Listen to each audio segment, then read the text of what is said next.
All right, guys, we're working another option here for attacking the back when in the half guard position here. So we're in the same spot here where we're going to look to sit across, right? Now, when we sit across here, in the last technique, we work sitting across where we get underneath the arm. Now, if that's possible, perfect. But if not, we're going to go over the top of the arm, which is not still a bad deal, right? Same thing here. I'm going to bring my right knee towards the hip as I shoot the arm across. So shoot the arm across here, I happen to catch his arm with me this time around. Now, when I catch the arm here, guys, what I want you guys to do is keep this right arm of yours glued parallel to his back here.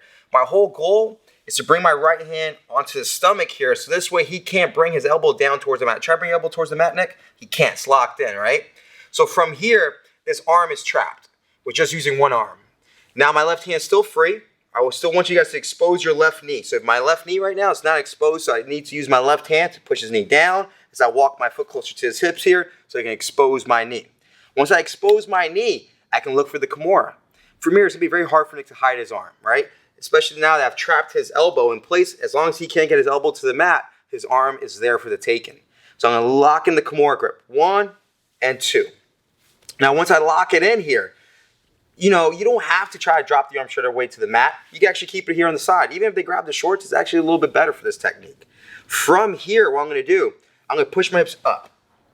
Once I push my hips up, notice how I bring my body over his body a little bit more. So I use my toes on the mat to push my hips up, and I start tipping over to the other side of his body.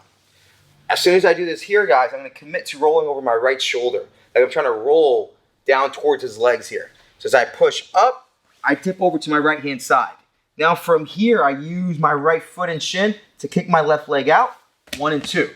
Now once I get here, I extend my Kimura grip here to his far hip, just like this. So now, when he tries to come up and face me here, he can only turn so far.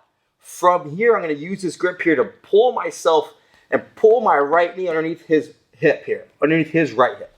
So again, I use this Kimura grip here to pull myself in and fit my right knee underneath his hip. What I want to do right away is get the second hook in. Once I get the second hook in, it's over the top. I hook his thigh. Now from here, I'm going to use this hook here to open up the hip here as I lift up with my right leg. So lift up with the right leg here. I kick the right leg straight through. I loop his head in. Now we're in a good spot here on the back, ready to start looking for the choke. So again, same position here. We get into this half guard. When I get to the half guard here, what I want you guys to do is sit across. When I sit across here, I'm connecting my outside leg to the hip. When I connect my knee to the hip here, I'm going to sit across. If we can aim underneath the arm, perfect. If we can't, maybe he's keeping his arm tighter to his body where we can't get underneath. So when we go over the top and we start looking for the Kimura grip. So again, I drop the knee in, and when I throw his arm across too, guys, think about like almost like a wild punch, right? Where you're just like a haymaker. You're throwing it up high. So I'm not being nice about it. I'm not going slow about it.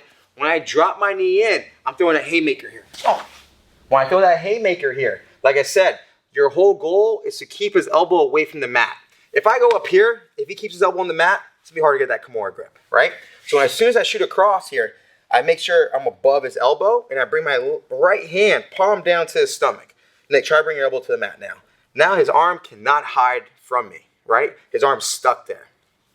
From here, it allows us to use our left hand now. The left hand's free to work. So from here, I'm going to expose my kneecap, push his knee down as I walk my foot closer to his hips. Here, exposing my knees. Once I expose my knee here, I lock in the Kimura grip. Now, when I lock in the Kimura grip, like I said earlier, it's actually better when we keep it on the person's body. Don't worry about pushing it off to the mat just yet, because like I said, our goal right now is to get to the back. So I'm going to keep his arm right on his hip, and it's probably where he wants to keep it, right? From here, I move my hips up as I get my body across his body a little bit more. Here. Once I've done that here, like I said, you're going to commit to rolling over your outside shoulder, which is my right shoulder. As I commit to rolling, always aim to go down towards the person's legs, right? Easiest way to remember, go towards their legs. So as I hip up and over, I go over the top. Now notice my leg came out just right there and then. That can happen, right? It's no-gi, slippery, there's not many grips. So if that happens, perfect. If not, use your leg to kick out. From here, extend.